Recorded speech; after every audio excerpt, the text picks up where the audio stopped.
स्वामी तुलसीदास जी महाराज भगवान के अनन्य भक्त है। वो कहते हैं कि मेरी बुद्धि का बल नहीं है, मैं भगवान राम की महिमा का वर्णन करना चाहता हूं, पर मेरे को इस बुद्धि पर भरोसा नहीं, क्योंकि बुद्धि तो बढ़ती और घटती रहती है। बुद्धि पे कैसे भरोसा करते? भरोसा तो भगवान पे ही हो सकता है। भगवान पे भरोसा है और किसी पे नहीं है, उसका नाम भक्त नहीं है। भक्त की दृष्टि से भगवान के बिना कोई है ही नहीं। दुनिया की दृष्टि में ये सब है, दैत्य है, देवता है, मनुष्य है, नाग है, पक्षी है, प्रेत है, पितर है, गंधर्व है, किन्नर है, निशाचर है, पर भक्त की दृष्टि में तो केवल भगवान ही है।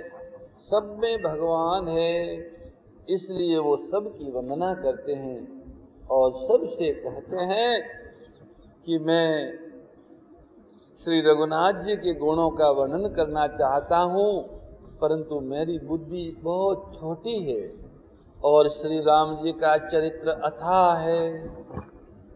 इसके लिए मुझे उपाय का एक भी अंग,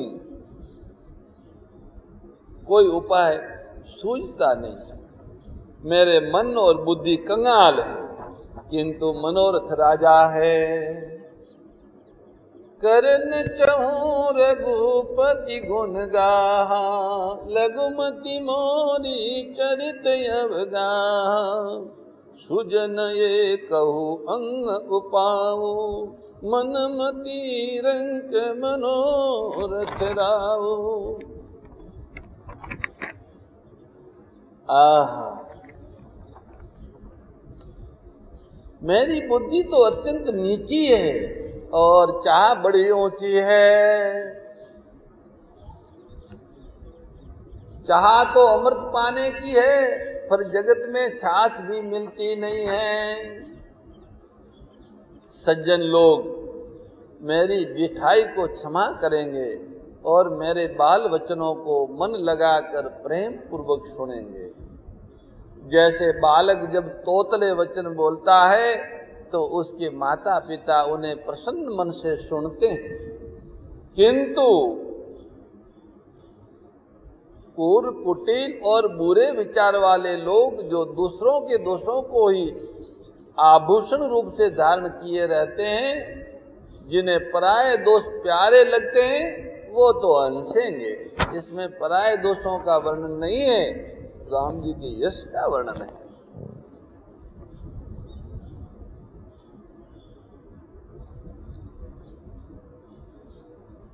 चाहे रसीली हो या फीकी हो, अपनी कविता सबको अच्छी लगती है। भले कुछ भी गाना न आता हो, फिर भी अकेले स्नान घर में यहाँ टहलते हुए अपना गाएंगे और उसको खूब अच्छा लगेगा। निज कबित कहीं लागन निका, सरस होई अथवा अतिथिका। परंतु दूसरों की रचना को सुनकर हर्षित होने वाले लोग ऐसे उत्तम पुरुष इस जगत में ज्यादा नहीं। अपनी खुद की बातें सुन के खुश होने वाले लोग तो खूब है, अपने आप को ज्ञानी और सज्जन मानने वाले, पर दूसरों को सज्जन संत और ज्ञानी कवि मानने वाले लोग, उनकी वाणी को सुन के हर्षित होने वाले उत्तम पुरुष संसार में बहुत कम है। हे भाई, जगत में तालाबों और नदियों के समान मनुष्य अधिक है, जो जल पाकर अपनी ही बाढ़ से बढ़ते हैं, अपनी ही उन्नति से प्रसन्न होते हैं। अंदर जल आया तो भर गए, ऊंचे हो गए। परंतु समुद्र सा तो कोई एक विरला ही सज्जन होता है, जो चंद्रमा की पूर्णता को देख के खुश होके ऊपर को उठते हैं, उमड़ते हैं। दूसरों को प्रसन्न और सुखी देख के ऊपर उठने वाले समुद्र के समान महापुरुष तो कोई विरले ही है। पर अपनी खुद की उन्नति होती है तो कूदने वाले खूब है, नाचने वाले खूब है। वो तालाबों के समान है, नदियों के समान है, इधर उधर से जल से भर जाता है तो ऊंचे हो जाते हैं। पर समुद्र में संसार की समस्त नदियां और सारा जल जाता है, एक बालवा भी समुद्र बढ़ता नहीं है, परंतु जब चंद्रमा को पूर्ण देखता है तो उन्हें प्रसन्नता होती है और ऊपर को उठ चलता है। ऐसे सज्जन पुरुष दूसरों में पूर्णता देख के बहुत हर्षित होते हैं। भाग छोट अभिलाष बड़ करो एक विश्वास, पे सुख सुनी सुजन सब खल करही उपहास। मेरा भाग्य छोटा है और इच्छा बहुत बड़ी है, परंतु मुझे एक विश्वास है कि इसे सुनकर सज्जन सभी सुख पाएंगे। जो मैं प्रयास कर रहा हूँ भगवान के यश के गायन का, उसको सुन के सज्जन लोग सुख पाएंगे और दुष्ट हंसी उड़ाएंगे। कोई बात नहीं, उड़ाओ,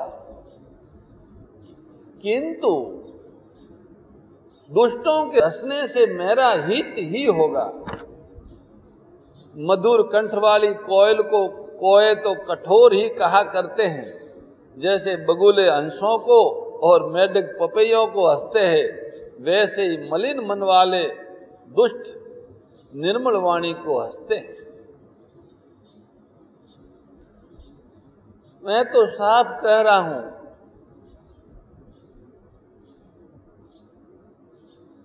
कवित रसिकन राम पद नेहु, जो न तो कविता के रसिक है और न जिनका और भगवान राम जी के चरणों में जिनका प्रेम भी नहीं है,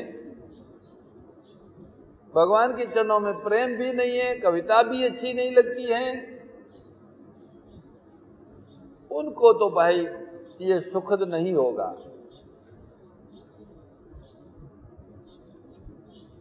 प्रथम तो ये भाषा की रचना है और दूसरे मेरी बुद्धि भोली है, इसलिए हंसने के योग्य ही है। हंसने में उन्हें कोई दोष नहीं है, हंसो सब। प्रभु पद प्रीतन समझहिनी की, तिनहि कथा सुनि लागहि फीकी। हरिहर पद रति मति न कुतर की, तिन कहु मधुर कथा रघुवर की। जिन लोगों ने प्रभु के चरणों में कभी प्रेम नहीं किया और न अच्छी समझ रखते हैं, उनको ये कथा सुनने में फीकी लगेगी। जिनकी हरिहर के चरणों में प्रीति है, जिनकी बुद्धि कुत्रक करने वाली नहीं है, बुद्धि में भ्रांतियां नहीं है, और जो हरिहर में वेद की कल्पना नहीं करते हैं, उनको श्री रघुनाथ जी की ये कथा बहुत मीठी और रसीली लगेगी। राम भगति भूषित जिय जानी,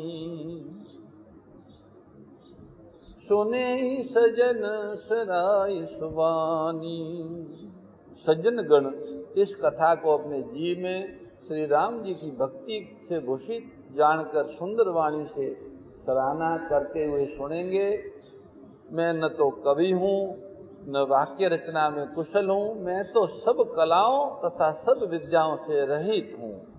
नाना प्रकार के अक्षर, अर्थ और अलंकार, अनेक प्रकार की संरचना, भावों और रसों के अपार भेद और कविताओं के भांति भांति के गुण दोष होते हैं। इनमें से काव्य संबंधी एक भी बात का ज्ञान मुझ में नहीं है। ये मैं कोरे कागज पर लिखकर शपथ पूर्वक सत्य सत्य कहता हूँ। भनिति मोरी सब गुण रहित, विश्व विदित गुण है, सो विचार सुनि है सुमति, जिनके विमल विवेक। मेरी रचना सब गुणों से रहित है, इसमें बस जगत प्रसिद्ध एक गुण है,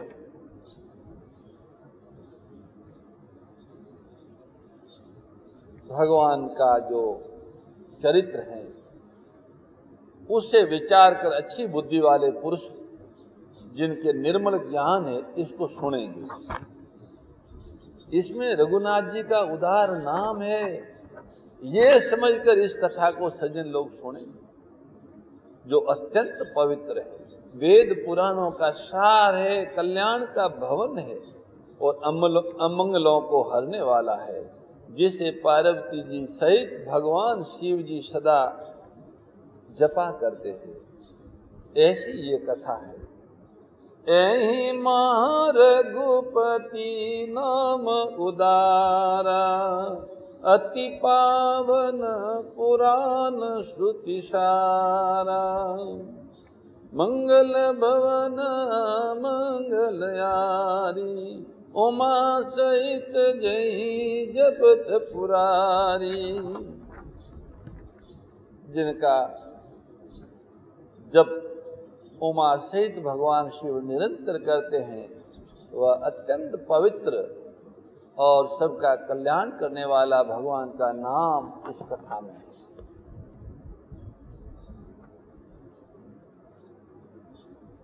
कोई बहुत ही चतुर और योग्य कवि भी अगर अच्छी कविता की रचना करता है तो भी राम जी के नाम बिना वो शोभा नहीं पाती। कितनी ही सुंदर कविता हो और भगवान का नाम उसमें नहीं है तो वो शोभा नहीं देती।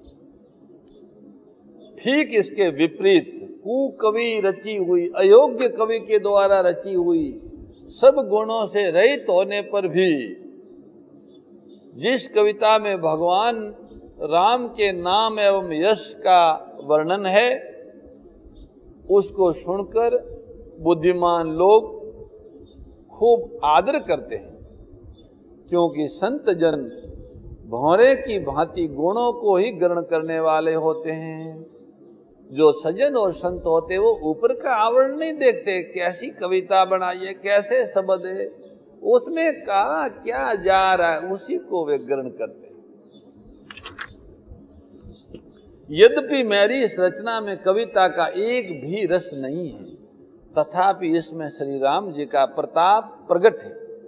मेरे मन में यही एक भरोसा है, भले संग से भला किसने बड़पन नहीं पाया। साधारण आदमी भी भले लोगों का संग करता है तो उसे बड़पन मिलता है।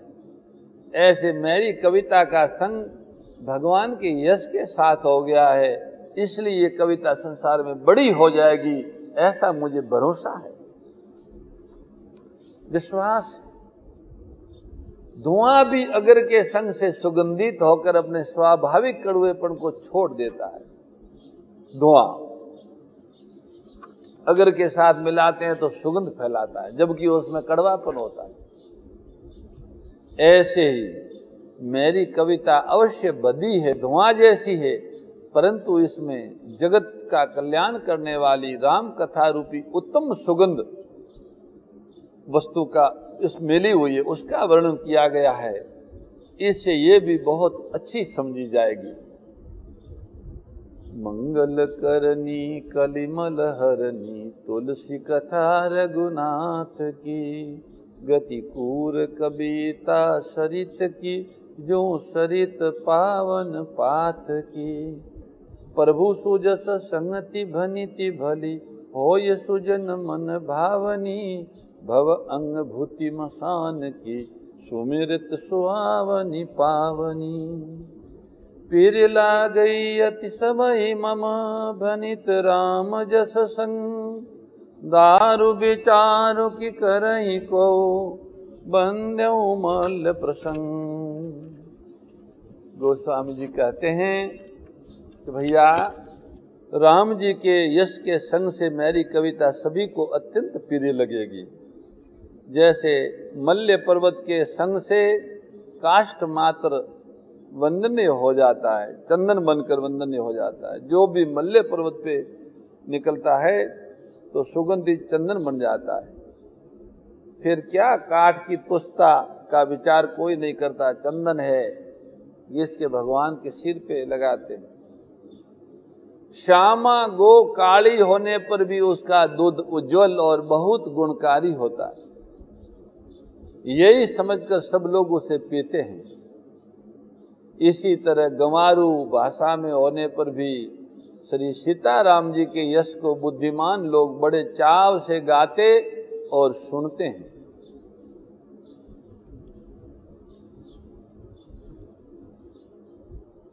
मणि, माणिक और मोती जैसी सुंदर छवि हैं, वह सांप, पर्वत और हाथी के मस्तक पर वैसी शोभा नहीं पाती।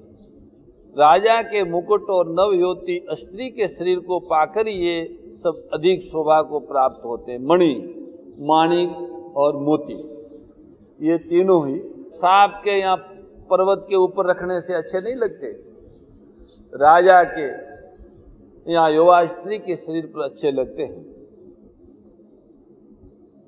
इसी तरह बुद्धिमान लोग कहते हैं कि अच्छे कवि की कविता भी उत्पन्न और कहीं होती है और शोभा अन्यत्र कहीं पाती है। कवि की वाणी से उत्पन्न हुई कविता वहाँ शोभा पाती है जहाँ उसका विचार, प्रचार तथा उसमें आदर्श का ग्रहण और अनुसरण होता है।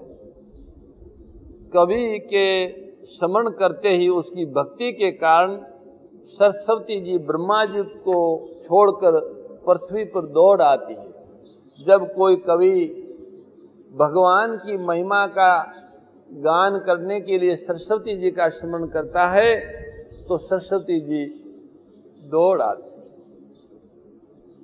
आ तो गई, परंतु जो आने की थकावट है वो कैसे मिटेगी?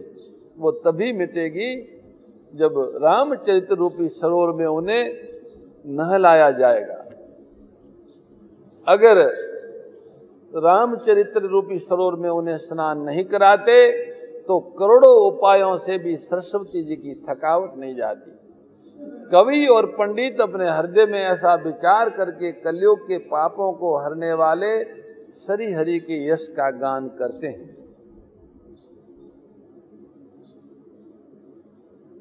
संसारी मनुष्यों का गुणगान करने से सरस्वती जी सिर ढूंढकर पछताने लगती है। आ तो जाती है कवि के बुलाने से, पर संसारी मनुष्यों का अगर वो गुणगान करते हैं तो वो पश्चाताप करती है, अरे राम राम, मैं न आई होती तो अच्छा रहता इसके पास। बुद्धिमान लोग हृदय को समुद्र और बुद्धि को शिप और सरस्वती को स्वाति नक्षत्र के समान कहते हैं। इसमें यदि श्रेष्ठ विचार रूपी जल बरसता है तो मुक्तामणि के समान सुंदर कविता होती है।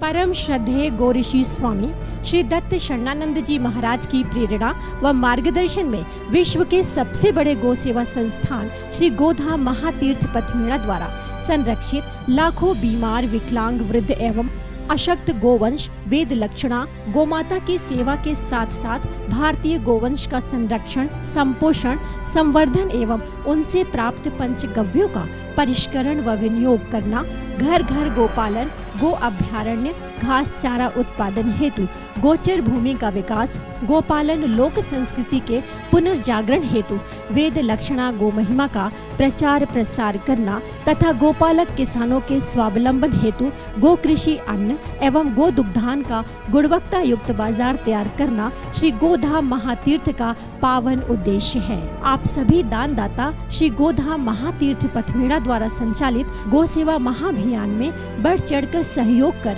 लाखों बीमार, विकलांग, वृद्ध एवं अशक्त गोवंश के गोग्रास सेवा हेतु श्री गोधाम महातीर्थ पथमेड़ा लोक पुण्यार्थ न्यास के बैंक ऑफ बड़ौदा खाता संख्या 0849010002387 IFSC कोड BARB 0 ASHRAM शाखा आश्रम रोड अहमदाबाद में गोग्रास सेवा निमित्त जमा कर सकते हैं।